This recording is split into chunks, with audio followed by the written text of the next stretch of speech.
we do at Search is about breaking the cycle of poverty and homelessness by investing in the next generation at our House of Tiny Treasures preschool, which is where we are standing today.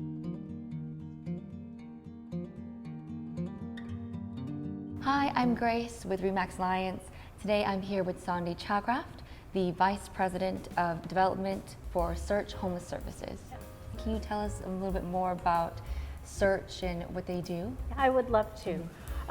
Search Homeless Services is, just as it sounds, about ending homelessness in Houston. And homelessness is really one of those community issues that affects us all and requires us all to be part of the solution. So first, I want to thank you and all of you at RE/MAX for being part of that solution and trying to make a difference. And what you're doing does make such a difference. So Search has been around since 1989, and today we're one of the leading agencies in the community working with people who are homeless.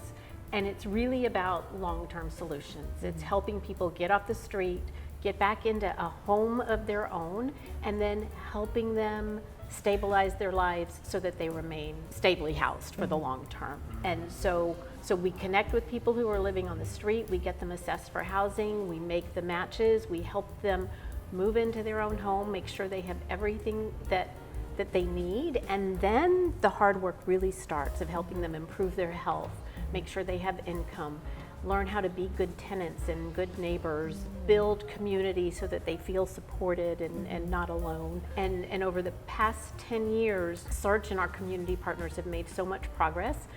Houston used to have the 6th highest homeless population in the country. Today, we have cut homelessness by more than 60%. We've housed over 25,000 people, and Houston is the model for the rest of the nation in how to tackle homelessness. So we have cities come here all the time to learn what we're doing because we've been so effective and everybody else is still struggling. Oh, that's so exciting, and more reason to be proud of Houston, right? Absolutely, beautiful. absolutely. We are leading the way home, as we like to say. And then the last piece of what we do at Search is about breaking the cycle of poverty and homelessness by investing in the next generation at our House of Tiny Treasures preschool, which is where we are standing today. The House of Tiny Treasures has been around since 1992. When we started working with adult clients, we quickly saw if they had young children, they were stuck. They couldn't go back to school, they couldn't go back to work, couldn't afford daycare, and so we opened the House of Tiny Treasures. Today, the House of Tiny Treasures can serve up to 64 children. We are serving children who are either currently homeless or have experienced homelessness in their lives, but we know that the family's still not quite yet stable. And we are working to make sure when they go to kindergarten, they are ready for school and for life. Without a program like this, they're going to start kindergarten 2 years behind their peers. They're going to think they're stupid, they're going to be labeled and put in special needs classes, they hate school, they drop out, and the cycle repeats itself over and over. And so we want to make sure when these kids get to kindergarten, they are prepared academically, socially, emotionally, and they are ready to hit the ground running. So this is our multi-purpose room that will be used for various things. We have other nonprofits that we partner with that will come in and do dance instruction, yoga, music, different enrichment activities for the kids. We also will have activities and events for the families because we want the families to be very involved with the school and their kids' education. And so we're finally getting back to being able to do more of that, kind of post-COVID. This is our kitchen. So while the kids are with us, they receive breakfast, lunch, and a snack daily. So we provide about 75% of their nutritional needs here at the House of Tiny Treasures. And also we are here year-round, full day. So the school is open from 7:30 to 4:30. We are closed for the week between Christmas and New Year's, and otherwise we are here for the kids and the families. And so these are our playground areas. So this is the playground for the big kids, and the small kids, the toddlers, have their own little playground area so they don't get trampled by the big kids. And so on a pretty day, we'll open up the garage doors, the kids can come in and out and just explore. And we don't have the big jungle gym or play set. It's more about using their imaginations and exploring and just having fun.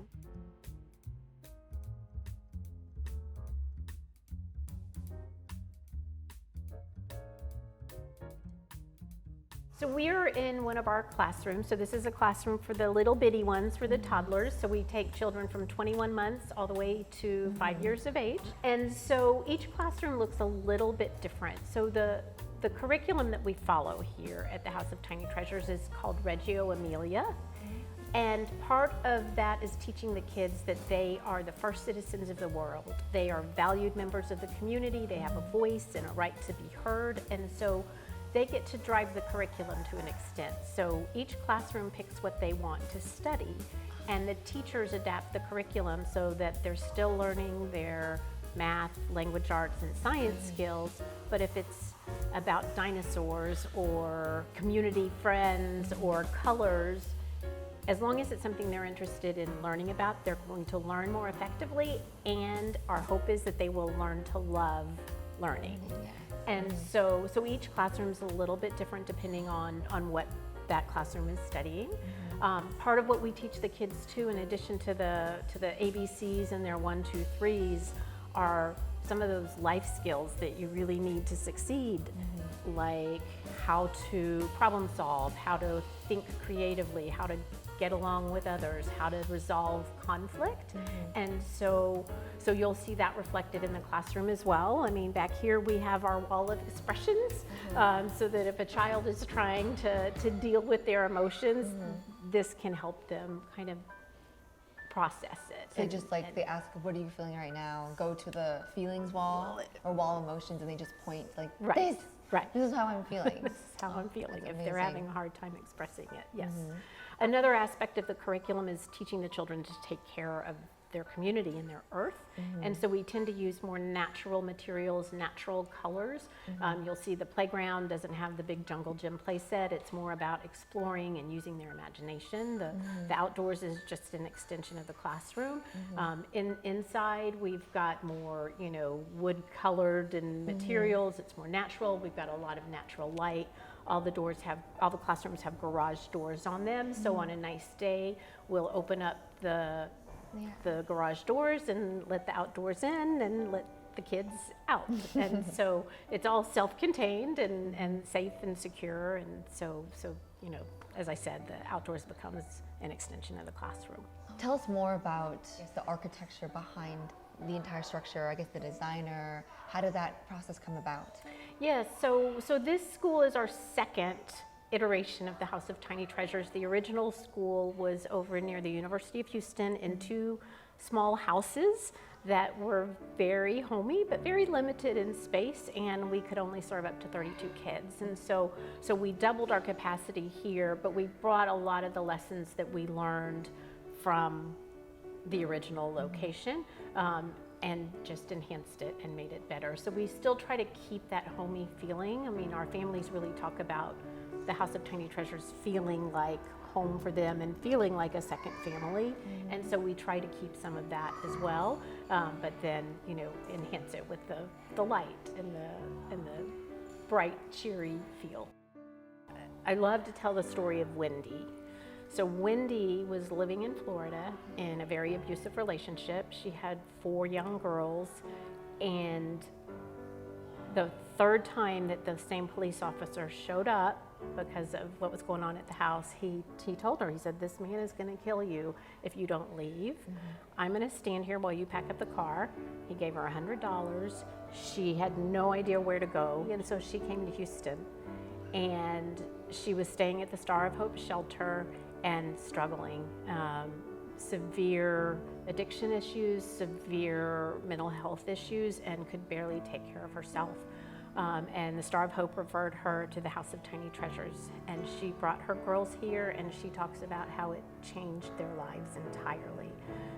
She would send the girls to school with their hair unbrushed, and they were a mess, and they would come home like all clean, and the teachers had braided their hair. She just talks about how having the girls here allowed her to do what she needed to do to get healthy, which she did. She got clean, she got sober, she got healthy. She went back to school. She ended up graduating top of her class at a community college, got a full scholarship to the University of Houston, graduated top of her class there. Is doing phenomenally now. She actually has moved back to Florida. It has her own graphic design company.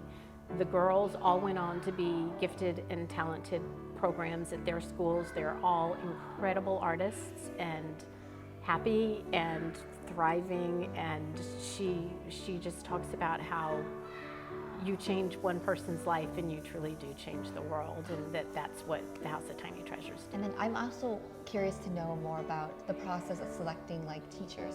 How does that come about? So- Is there like, a selection or a certain reasoning behind it?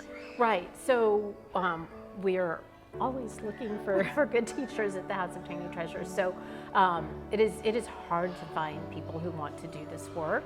And so some of our teachers have education degrees, some do not. I mean, it is not mandatory for us. It's more about the heart for this work and the ability to work with some challenging students oftentimes and challenging families. I mean, our families are struggling. And the teachers who are here are doing it because they love these kids and they want to make a difference in their lives. And so really it's more about the heart for this work in this community than anything else. One of the things I think that sets the House of Tiny Treasures apart is that we really, we work with the whole family. So it's not just about serving the child, but making sure that the family feels supported and helping make sure that the child's living environment is as stable as it can be. And so we have a case manager who works with each family to support them, whether it's with housing needs, with employment needs, or going back to school, or connecting them with other resources that they need. We also now have a full therapy team. So these children have seen a lot of trauma and instability in their lives, and we know that if that's not addressed early on, it can have lasting impacts on their physical health, on their development, their brain development. And so we have a full-time family and play therapist who's working with the kids and the families.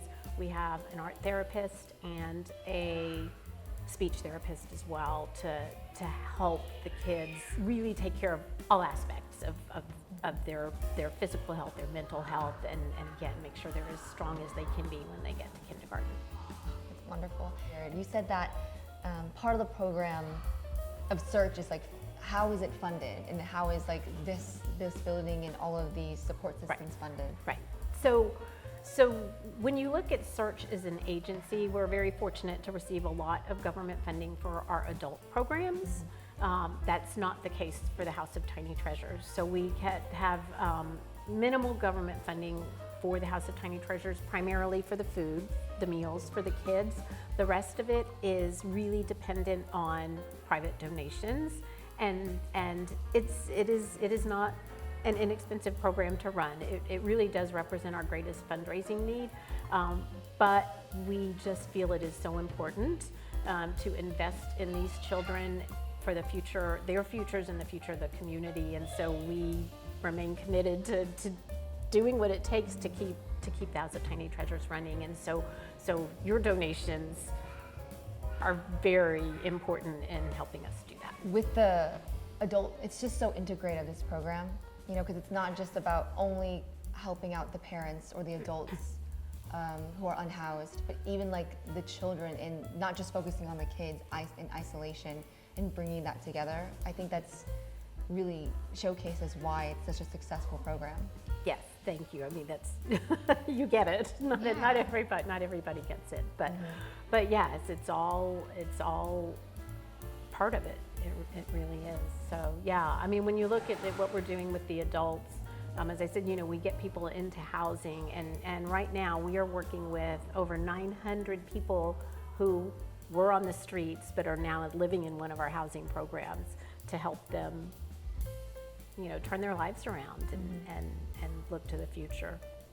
Could you, because there's so many like misconceptions and stereotypes and weird things in which people view people who are unhoused and how to deal with them, with the problem we're handling. What can you say about those things? That is a great question, and it's one of our challenges is trying to help people shift their perception.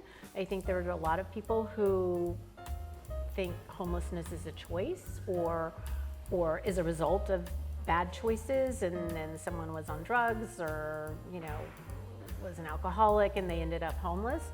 And more times than not, that is not the case. Homelessness is a result of someone's inability to afford their housing. So it really comes down to affordable housing and rent being higher than the income that they are able to make. And so some of our clients were working 2-3 jobs, but with the increasing costs of rent, still couldn't afford rent, especially when there's a family involved, when it's multiple members in the household. And so oftentimes someone is homeless because they lost their job, because they lost everything in a hurricane, because the pandemic caused their business to close and they had no livelihood. I think the other misconception is they just need to get a job and pull themselves up by their bootstraps. I hear a lot from several people like, oh, it's because they're lazy. Right. That's the throwaway word I hear. And they are not lazy. So you think about how hard it is to get a job and keep a job when you're living on the street, you can't take a shower, you have nowhere to leave your things when you go to work, you don't have transportation to get to work on time, you are filling out a job application, what do you put for your address? How does your employer get in touch with you? And so we know now that we first have to get people back into homes. To solve homelessness, you need homes, you need a home. And so once we help somebody get back into a home, then they can have a stable base of operations to go and get a job and somewhere they can leave their medicine without it being stolen if they walk away. So that housing first is the key, and then providing the wraparound services to make it sustainable. How does the program, I guess, because I remember in former interviews and stuff that there was like a situation when it comes to if people are a certain age, or certain abilities, or don't have the necessary abilities, and they can't even keep a job based on like they're just too old or something is going on. How do you help those people? Yes, yes. So there are different types of housing programs for different individuals with different needs. For those who have been homeless for a long time and have a disabling condition that perhaps they cannot go back to work, they're going to be part of our permanent supportive housing program, where the subsidy that covers their rent does not expire. It's not time limited. Our hope is that after a few years of working with our case managers, that they are able to manage life on their own and they no longer need that ongoing support. But that subsidy that covers their rent doesn't expire. For other people who don't necessarily have those physical or mental conditions that prevent them from working, they're going to be part of our rapid rehousing program, where it is a time-limited program, so that after a year or two at the most, they have gotten back on their feet to the point where they can cover the rent on their own, and they no longer need our supportive services or the financial support. The face of homelessness is really changing. I mean, the vast majority of our clients are still single males, but families with kids are the fastest growing segment of the homeless population. We are seeing higher and higher numbers of elderly men and women who are experiencing homelessness, and so it is highly vulnerable populations. Thank you, RE/MAX, for your wonderful support of Search Homeless Services in the House of Tiny Treasures. Thank you for being part of our work and part of our community. Happy holidays.